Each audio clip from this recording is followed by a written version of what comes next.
Bonjour à toutes et à tous, bienvenue sur KTV Equazi FM, le 106.9 pour un temps de parole en direct à la radio et à la télévision. Notre première invitée ce matin n'est autre que Madame le maire de Sada, Anchia Bamana. Anchia, bonjour. Bonjour Patrick, bonjour à tous les auditeurs et téléspectateurs. Merci d'avoir accepté notre invitation, même si le contexte est compliqué. On plaisantait un petit peu avec ça tout à l'heure, on disait on va recevoir Madame le maire sans papier. Vous êtes sans papier aujourd'hui? Tout à fait, je suis sans papier. Qu'est-ce qui vous est arrivé? Parce que j'ai été, comme disent les policiers, j'ai été victime d'un vol à la roulotte. C'est-à-dire que j'étais dans ma voiture en train d'attendre que je puisse m'insérer dans la circulation et là, on ouvre le porte à droite, il y avait mon sac à main sur le siège côté passager et le sac est parti en fumée. En quelques secondes, j'ai rien compris de ce qui m'arrivait. J'ai cru que c'était mes dernières heures de vie, minutes ou secondes de vie, et le sac est parti. Alors, pour la petite histoire, vous sortiez juste d'un entretien sur Equazi, une interview qui a été diffusée, je crois, le soir dans le JT, c'était vendredi.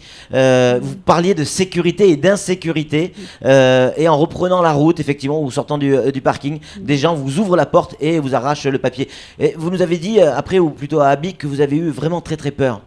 J'ai eu peur, oui, parce que sur le moment, j'étais en train de me recroqueviller sur moi-même, symboliquement en train de protéger ma poitrine, je protégeais mon cœur. Ouais.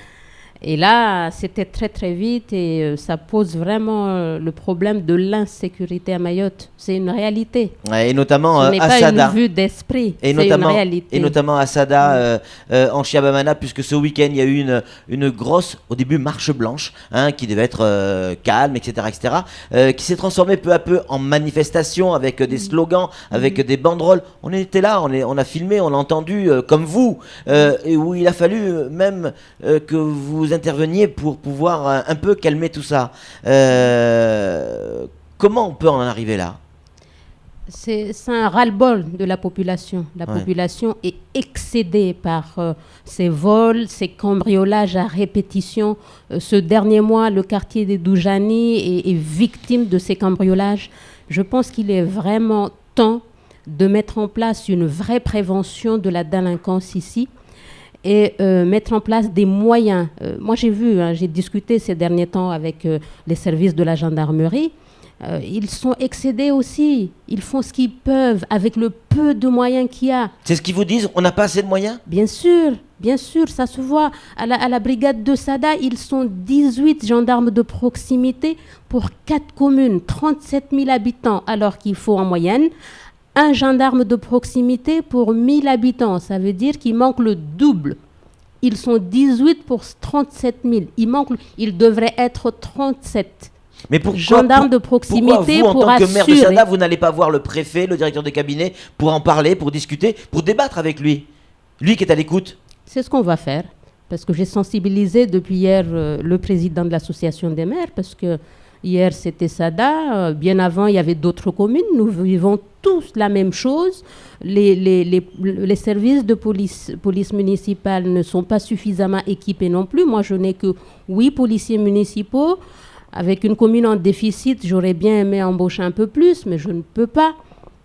Mais que l'État qui est responsable de l'immigration clandestine, du contrôle de l'immigration clandestine ici à Mayotte, doit au moins s'ils ne peuvent pas contrôler le départ des Kwassa-Kwassa des côtes anjouanaises, et je me pose la question s'ils ne peuvent pas, ils ne veulent pas. Mais une fois Mayotte, le problème est déjà à pris une ampleur catastrophique. Qu'on mette les moyens pour faire de la prévention.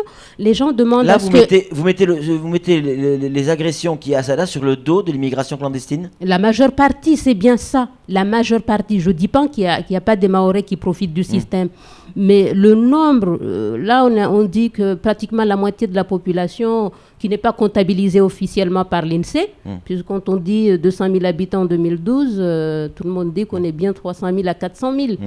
Toutes ces personnes qui ne sont pas connues, qui rentrent illégalement, ce n'est pas normal. Alors qu'on mette en place les moyens sur place pour au moins assurer une surveillance des habitations un peu plus tard dans la nuit. Et ça manque. Est-ce que, je vais donner la parole à Sam, est-ce que vous avez des nouvelles de Oudouman? Je suis allée le voir hier vers 17h. À l'hôpital? À l'hôpital, en réanimation, ici à Mamoudzou. Est-ce qu'il est hors de danger? Je n'ai pas eu la chance de discuter avec le médecin puisqu'il n'était pas là quand je suis passée, mais il a été gravement blessé. Il a réussi à parler un tout petit peu, mais il est passé à côté de la mort. Hein. On rappelle que Oudoumane a pris un coup de couteau, deux coups de couteau dans le dos.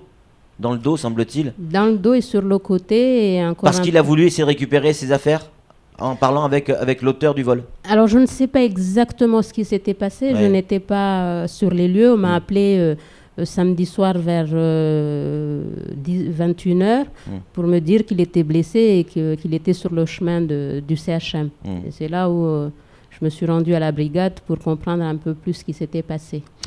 Samuel Bocher, le rédacteur en chef de France Mayotte Matin, une question à vous poser, Anchia Bamana. Oui, France Mayotte, les médias, les élus parlent beaucoup d'insécurité, dénoncent l'insécurité à Mayotte et auprès des autorités. Et les autorités ont une réponse toute faite, c'est de dire que le niveau de délinquance à Mayotte n'a rien à voir par rapport à ce qui se passe à Paris, en Guadeloupe, en Martinique. C'est-à-dire qu'on nous assure une comparaison. Ça a le don de vous agacer, si je ne me trompe pas. Mais bien sûr que ça m'agace. On minimise une problématique qui est réelle. Parce que jusqu'à maintenant, on vole des ordinateurs. Mais ces derniers temps, on voit bien qu'on s'attaque à l'humain. Ce qui s'est passé à Sada, ce n'est pas quelque chose d'isolé. Il y a plein d'anecdotes ces derniers temps où on a découpé les gens. Attendez, il faut qu'on fasse de la prévention. Mettons les moyens sur le terrain pour assurer la sécurité des gens. Il y a Manuel Valls qui va arriver dans peu de temps. Le Premier ministre, ancien ministre de l'Intérieur, vous avez certainement des choses à lui dire. Bien sûr que j'ai des choses à lui dire. Moi je vais réunir mes collègues maires. Il va falloir absolument qu'on fasse un écrit ensemble, parce qu'il ne s'agit pas que je l'écrive moi toute seule dans mon coin. C'est une problématique qui concerne toute l'île. On va aussi aviser les parlementaires. C'est aussi leur travail pour que les Mahorais enfin se sentent en sécurité ici. J'entendais à la radio ce matin, sur les ondes de vos collègues de Mayotte Première, comme quoi le seul médecin qui est dans la commune de l'Abattoir va s'en aller parce qu'il a été cambriolé je ne sais pas combien de fois. Désert médical à Mayotte. Bientôt, on n'aura plus de profs ici à Mayotte. Parce que pourquoi les gens partent? Tout le monde est impacté par cette insécurité. Puis finalement, il n'y aura plus personne ici. Beaucoup de SMS arrivent, beaucoup de mails arrivent sur par rapport à vos propos et réagissent. Et en grande majorité, tout tourne autour du même thème. À quand il y aura une unité des élus, des maires des communes de Mayotte, une marche avec les écharpes tricolores, et ce, quel que soit le parti politique? Je sais que c'est compliqué, en tout cas c'est ce que nous disent, ça serait trop compliqué à mettre en place à Mayotte en période électorale. Pourquoi ça serait compliqué? Parce que les tendances politiques différentes. C'est vrai que c'est un handicap ici. Les élus n'ont pas cette force d'être unis. Moi, je le dis, je le dénonce. Il y a quelques mois à Sada, et ça s'est pratiquement jamais fait, j'ai accueilli la ministre Madame Taubira avec le sénateur Tani. C'était quelque part pour montrer... La ministre socialiste, vous, UMP, faut-il le rappeler. Hein. Même pour montrer à mon propre parti politique que ce n'est pas la couleur politique qui compte. Une fois qu'on est élu, c'est l'action publique qu'on devra mettre en place tous ensemble, qui a un sens. Et on a été élu pour ça. Donc c'est bien pour ça que j'ai tout fait. Et j'ai reçu des coups, hein, je vous le dis en direct ici. J'ai reçu des coups même de mon propre parti, que je n'avais pas à accueillir une ministre de gauche. Ben non. Anchia Bamana, 2 mots sur ce qui s'est passé dans l'hémicycle du Conseil Général avec les jeunes éleveurs. Vous les avez croisés tout à l'heure sur le plateau de Kwezi, puisqu'ils sont arrivés. Ils ont essayé de vous expliquer leur ras-le-bol. Je vais vous reposer la même question que je vous ai posée tout à l'heure, Anchia Bamana, en off. Est-ce que ce qui s'est passé, qui est inadmissible, on est tous d'accord là-dessus, mais est-ce que sur le fond, c'est pas l'échec, le reflet de l'échec de notre politique? Je suis tout à fait d'accord. Mais moi, je parle du principe que aucun prétexte ne doit justifier cet acte. C'est une institution qui a été salie l'autre fois. Il faut le dire. L'erreur est humaine. Je pense que ces jeunes doivent venir s'excuser. Ils l'ont fait tout à l'heure en direct. Ils sont excusés devant la population mahoraise. Oui, il y a un échec au niveau de la politique. Allons dans les urnes et sanctionnons les politiques. Moi, dans 5 ans, si je ne suis pas efficace à Sada, mais qu'on me sanctionne dans les urnes. C'est aussi simple que ça. Samuel? On sait la commune de Sada très divisée politiquement avec l'union des nouvelles forces de la commune de Sada et l'UMP.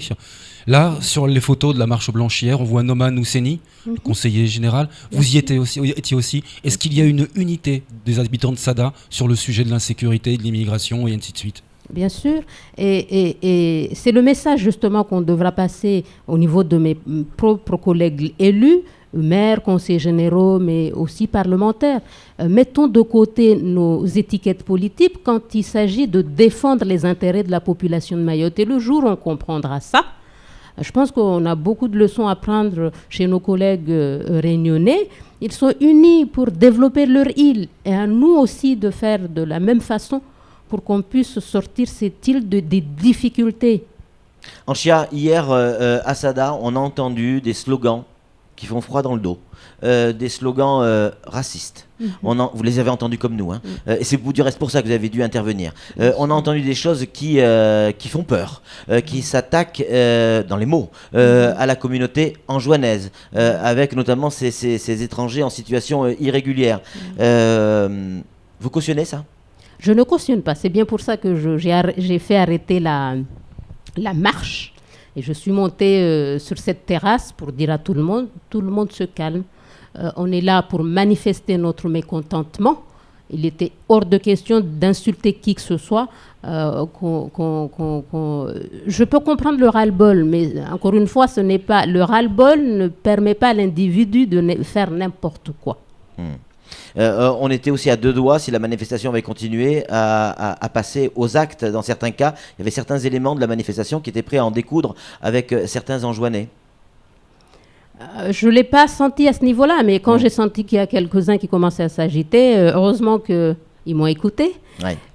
Et la marche s'est bien terminée. Ouais. Mais tout ça pour dire que l'État doit mettre un peu plus de moyens sur le terrain. Il y a urgence en matière de prévention, de patrouille. Je ne dis pas un policier, un habitant, loin de là. Un gendarme de proximité pour 1000 habitants. La police municipale a peut-être son rôle à jouer aussi là. Tout à fait. Moi, Sada, j'ai signé la convention de coordination avec la gendarmerie.